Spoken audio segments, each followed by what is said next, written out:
Hi guys, it's Kate, and today I'm bringing you my first editor talk video. In these short videos, I'm just going to explain writing concepts, show you how to do them well, show you the consequences of not doing them well or not doing them at all.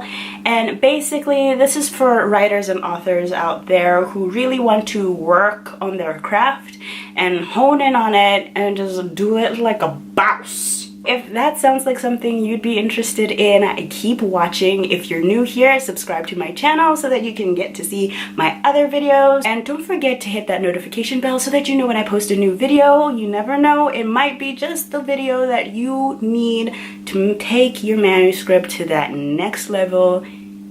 So, turn those notifications on, homie. Turn them on.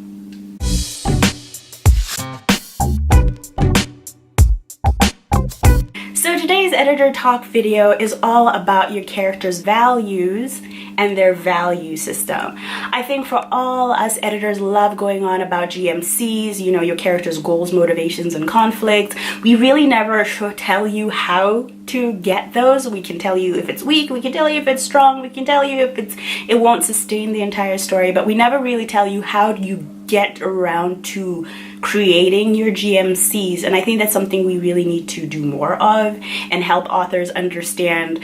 You know, GMCs don't pop out of a vacuum. That's how you get unrealistic GMCs and you have the reader say, I have no idea why this was so important to your character. So let's take a beat and understand why your character values shape your GMC. So let's start just by defining what a value is, okay?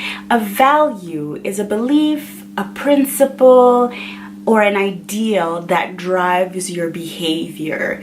They define your character and they actually affect every single aspect of your life. They determine what you want, the decisions you make, how you interact with others, and they determine it all. And when it comes to GMC, this is really, really important because your character has to behave in accordance to their values. So let me give you an examples of really clear character values. Anita Blake values loyalty, responsibility, and integrity, and to some extent, some respect.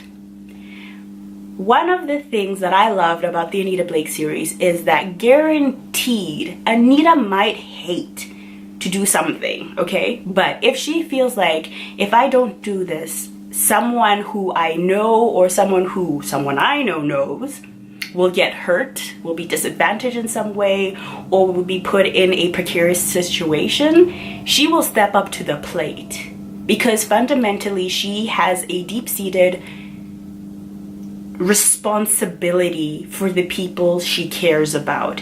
And this extends more than just the immediate people who she knows firsthand. This has made her character so consistent because anytime she has a goal, it's motivated by her very, very deep-seated sense of responsibility. So these are the fundamental truths of a person's character or a character's character that are so deeply held. They determine everything they do, and it will take a lot to make someone's values change. It's something very traumatic, something very serious, would only something like really like life-changing. It sounds stupid, but that's the truth. Something really life-changing would change your character's values. But values do not operate within a vacuum and they interact with each other. So think about this. Every value is ranked in a hierarchy. So let's say that, for instance, myself, this is going to sound really silly, but it's true. Tidiness ranks very, very low on my value list. If I have work to be done, my social engagements all rank higher than keeping a tidy house. Therefore, if there's a choice between going out with friends and putting away my facial cleansing brush that I left on the bathroom counter, homie, I'm so out of there, there are no words for it. Okay? So this relationship between a person or a character's values and the importance that they place on those values in order to meet contextual demands is what you call a value system. The value system is basically says that the baseline behavior or driver of your character's behavior is value X. Okay? When everything is going normal, boring, business as usual, your character has one value that this is what drives them in their day-to-day life when life is boring and mundane. But in situation Y, value Z takes precedence. Now, this is where you get situations where, like, most people are not killers, okay? Most people are not sociopaths or psychopaths, and therefore we just don't go around killing people. And most people would like to think that they can't kill, but we all know if you are put in a situation where it's you versus your killer, and you have that gun in your hand, that killer or the person who kidnapped you, whatever, is going down because you want to go home and kiss your babies goodnight and, you know, tell your husband I love you, or, you know, go on that cruise that you've been meaning to go on for weeks, okay? Sorry, but that's just a fact of life. Human self-preservation instinct in that situation where it is tested comes to the fore above our, you know, happy-go-lucky value of we don't kill, we're not killers, I don't care. Even if you were the best vegan ever, that person's gonna die. Now, let's change the situation. What if you're in a situation where you, the killer, and someone really important to you is in the room, like your kid or your spouse or your partner, your parent, somebody you really care about. In that situation, self-protection doesn't actually rank as high as possibly your feelings for that other person, especially if it's someone you feel very responsible for, like an elderly parent or your children. I mean, you should be alive to guide this person throughout their life, and yes, you would like it if you were both alive, but in this situation where you're certain that one of you is going to die, chances are you would endanger yourself, which goes against the normal instinct, which is to protect yourself. You would go against that to protect that other person so that they have a chance of making it out of there alive. So you see, when your value system comes, it interacts with not only your values, but the situation and the context that you're in. So what does this have to do with GMC? Your character's values and value system are essential unchanging truths of your character. They predict their ambitions, their goals, and the behavior that they'll use to achieve those ambitions and goals, okay? So in fiction, we live to see a GMC that's very clear and it becomes resolved. We are all rooting for the character to achieve their goal that they set out at the beginning of the book. That is what makes a book fulfilling. And when you don't get that resolution of that goal, it's either a cliffhanger, and that's why some people just don't like cliffhangers, because it feels like I've been rooting for this person this whole entire time and they didn't achieve what they set out to do, so why am I still at this party? But in most cases, you want to resolve your conflict at the end. This is why in romance we say we want a happily ever after, we want a happy for now ending, resolve something, whether it's the romance, the external conflicts. Their character's values and value system influences their goals, the methods they'll use to achieve those goals, and how they react to conflict that prevents them from achieving those goals. So your character's GMC is actually an extension of their values and their value system.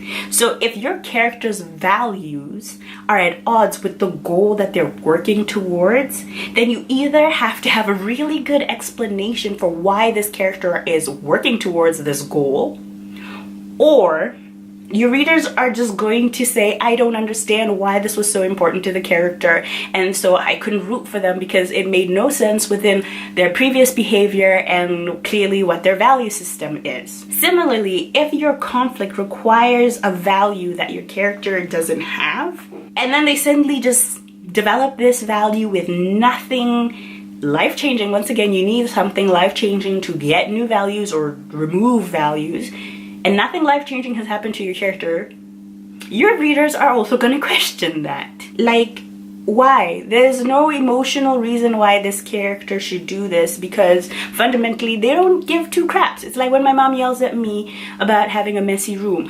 I don't care if she yells at me if I have a messy room, because being messy is part of who I am.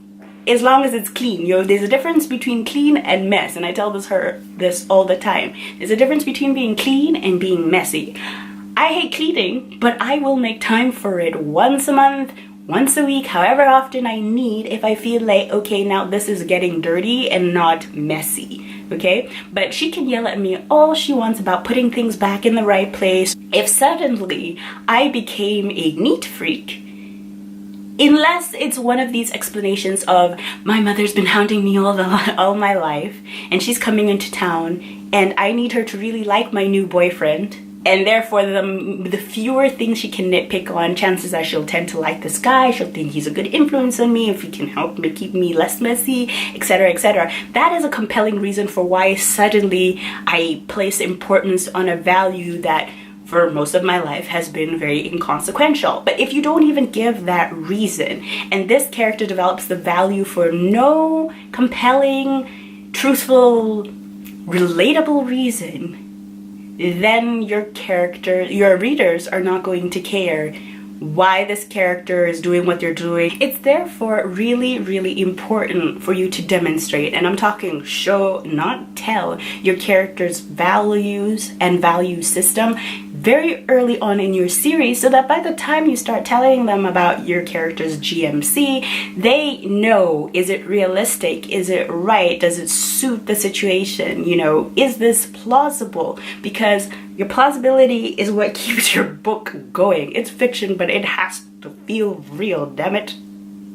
And more importantly, once your readers know your character's value system, it gives more emotional credence to your character's GMC. If your character is doing something so against their values, you are basically telling your reader, this is so important to this character that they are willing to change their fundamental truth, like the fundamental basis of them, in order to pursue this goal.